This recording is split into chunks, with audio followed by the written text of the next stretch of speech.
Bonjour à toutes et à tous, j'espère que vous allez bien et que tout se passe bien pour vous. Il y a le client qui vient de me laisser son iPhone 14 Pro. Donc là, il l'a fait... alors, c'est pas le téléphone du client, c'est celui à son copain, du coup, qui me l'a laissé pour que je lui répare.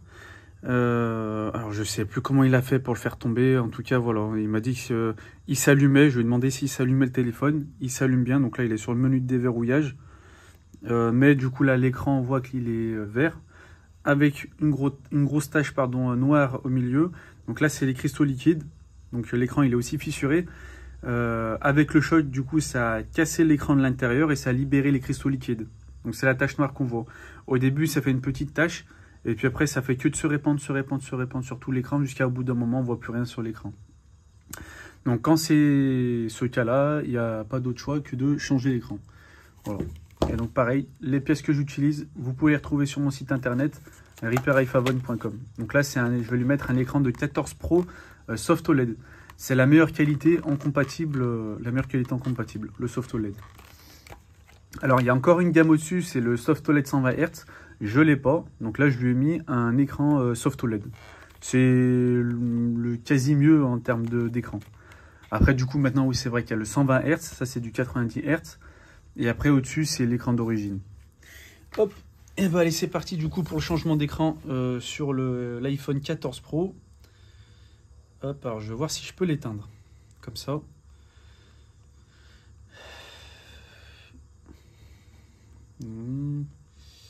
Je crois pas. Je crois pas que je peux l'éteindre comme ça. C'est pas grave. Alors, mes lunettes de protection. Je prends mon tournevis Torx pour retirer les deux vis pentalobes qui maintiennent l'écran. Et de 1. Hop, et de 2. Voilà. Ensuite, là, du coup, ce que je vais faire, je vais venir chauffer l'écran sur le bord pour me faciliter le décollement de l'écran. Parce que là, vu que c'est l'écran d'origine, il est bien collé. Allez, c'est parti. Hop, tac.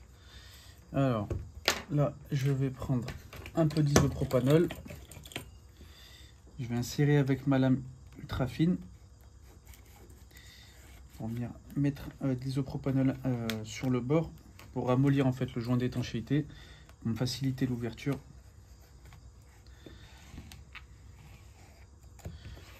Hop.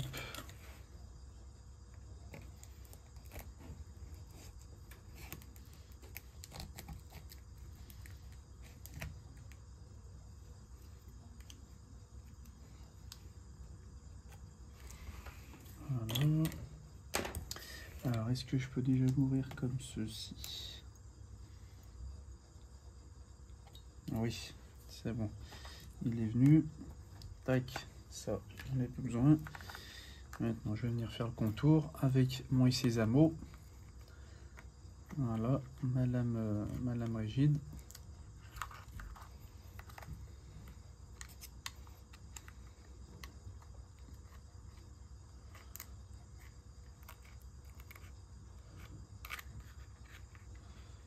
Voilà, tac.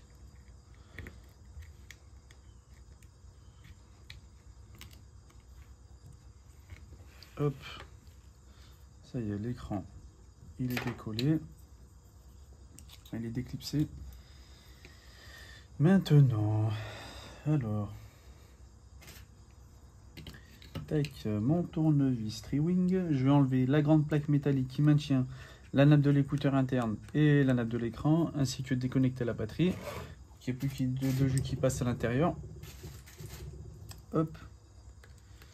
Donc là, sur cette plaque, il y a plusieurs vis. Donc il y a une seule plaque qui maintient toutes les nappes. Du coup, qui maintient toutes les nappes de l'iPhone. Sur d'anciens modèles, il y a plusieurs plaques. Là, il n'y en a qu'une seule. En tout cas, sur le 14 Pro. Voilà. Hop, je prends ensuite ma pince de précision en céramique non conductible pour pas faire de faux contact. Voilà. La plaque, je peux la mettre de côté. Ensuite, je déconnecte en premier lieu toujours la batterie. Ensuite, je déconnecte la nappe de l'écran. Et enfin, la nappe. Alors, pas de l'écouteur interne, du capteur proximité, pardon, je me suis trompé. Le châssis de l'iPhone, je peux le mettre de côté. Maintenant, sur l'écran, je vais venir récupérer la nappe du capteur proximité, maintenue par 2 vis cruciformes. Hop. Voilà.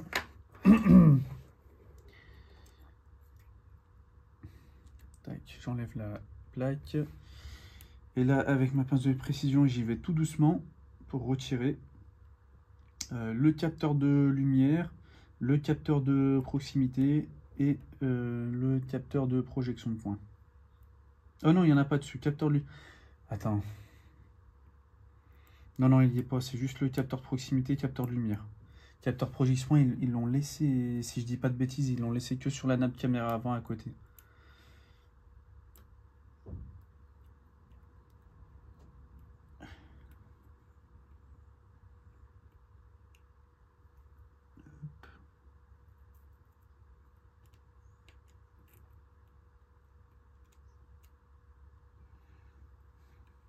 Voilà.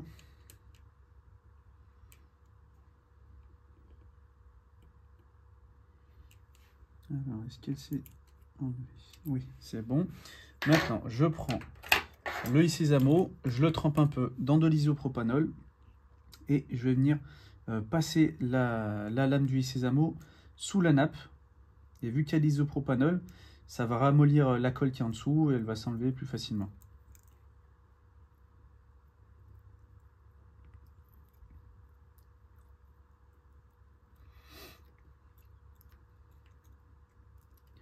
Il faut bien prendre son temps. Hop, ça y est. La nappe du capteur proximité, elle est retirée. L'ancien écran, du coup, c'est bon, ça y est. Donc là, on voit bien, alors je vais voir sur la vidéo si on voit bien la tache. Bon, de toute façon, on l'a vu tout à l'heure. Ça faisait une grosse tache noire. Et puis, de toute façon, la vitre, elle était fissurée. Ça a cassé l'écran de l'intérieur. Du coup, il n'y a pas d'autre choix que de changer l'écran. Hop, je prends le nouvel écran 14 Pro en soft OLED. Donc c'est la meilleure qualité en compatible. Donc pareil que vous pouvez retrouver sur mon site internet repairiphone.com. Voilà. Et là, chemin inverse, je remets la nappe capteur proximité. Je les remets, capteur proximité, capteur lumière, je les remets dans leur logement. Voilà. Tac. Je prends la plaque qui maintient du coup la nappe. Je la repositionne bien comme il faut. Et je viens la revisser avec les 2 vis cruciformes. Voilà.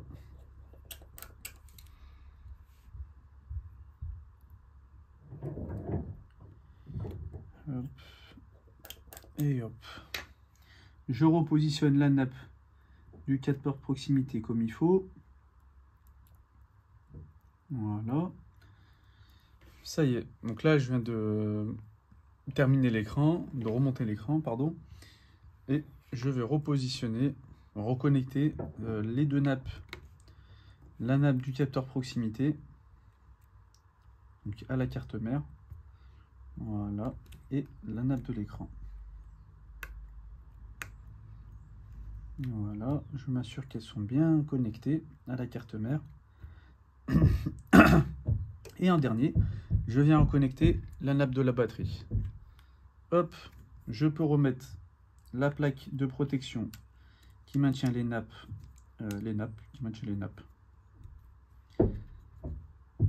Voilà, comme ceci. Hop, et je viens revisser avec mon tournevis Tri-Wing. C'est que des vis Tri-Wing. Voilà, il n'y a pas d'autre forme.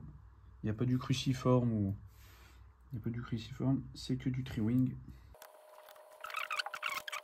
Voilà, ça y est. Donc là, j'ai revissé tous les vis de la plaque métallique qui maintient les nappes. Avant de refermer le téléphone, je m'assure qu'il n'y ait rien qui gêne le passage sur les côtés. Du coup, je prends ma soufflette, je viens souffler sur les côtés. Voilà. Je vérifie avec ma pince, voir s'il n'y a pas des petits trucs, des petits bouts de plastique, du verre, des cailloux, j'en sais rien, des petits trucs qui peuvent traîner sur le coin du châssis. Parce que au moment de remonter, bah voilà, et voilà, bout de verre. Voilà. Là, par exemple, si j'aurais pas vu ça, j'aurais remonté. Je sais pas si ça fait bien l'autofocus. Ça aurait peut-être cassé l'écran. Voilà. On voit bien. Donc, faut bien vérifier qu'il n'y ait pas de bout de verre à l'intérieur. Surtout sur les coins, même à l'intérieur, hein, au milieu, etc. Parce que quand vous allez venir remettre le nouvel écran, soit ça va mal s'emboîter, soit ça va casser l'écran. Tout simplement. Et sur un écran de 14 Pro Max, casser l'écran, c'est pas donné, ça coûte cher. Hop. Tac. Et là, donc pour le remboîter, je commence par le haut. J'emboîte d'abord le haut. Voilà.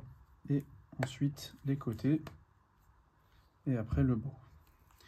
Je fais un tour général pour vérifier que tout est bien emboîté. Pour bien replaquer le téléphone. Ok, nickel. Et je termine par les deux derniers vis, les deux vis Pentalove, que je revisse avec mon tournevis Triwing. Mon tournevis Torx, pardon.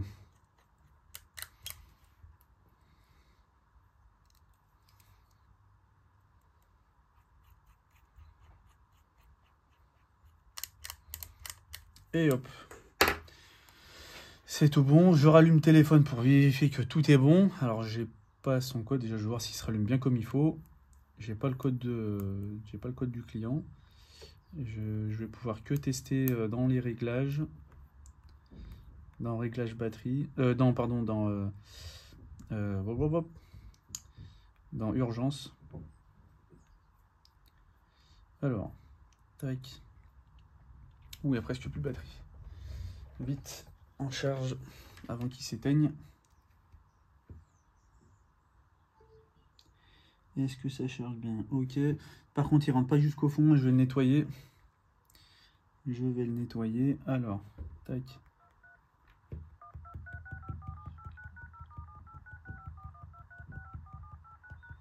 Ok, donc là, le tactile du clavier, c'est bon. Là, donc, je clique sur sur une touche et je reste enfoncé. Et puis après, je viens coulisser de partout pour vérifier que le tactile est tout bon de partout. Voilà. Si la tonalité, elle s'arrête, par exemple, si hop, ça s'arrête, c'est-à-dire qu'il y a une zone du tactile qui est peut-être morte. Donc, il faut réessayer. Si ça refait la même chose, ça s'arrête encore, c'est que là, il y a bien une zone du tactile qui est KO. Par contre, si vous entendez toujours la tonalité et que vous pouvez aller de partout sur l'écran, c'est que toutes les zones sont bonnes. Donc là, c'est tout bon de partout. Nickel. Voilà. Et ok. Tac. Et voilà. Donc c'est tout bon du coup pour le changement d'écran sur l'iPhone 14 Pro. Donc voilà. Donc là, ça y est, il n'y a plus les taches noires sur l'écran, vu que j'ai changé l'écran tout simplement. Son écran à lui, bah voilà, il était bien fissuré, il a dû faire une bonne chute. Cristaux liquides, donc c'est les taches noires qu'on a vues. Donc là, et là, plus l'écran tout vert, bah, il n'y avait pas d'autre choix que de changer l'écran. Voilà. Eh bien, c'est tout bon pour le changement d'écran sur cette réparation d'iPhone 14 Pro. Comme d'habitude, vous pouvez, si vous avez aimé la vidéo, vous pouvez laisser un like. Toutes les pièces que j'utilise, vous pouvez les retrouver sur mon site internet repairiphone.com. N'hésitez pas à vous abonner, ça fait plaisir. Et puis je vous dis à bientôt pour une nouvelle vidéo. Salut!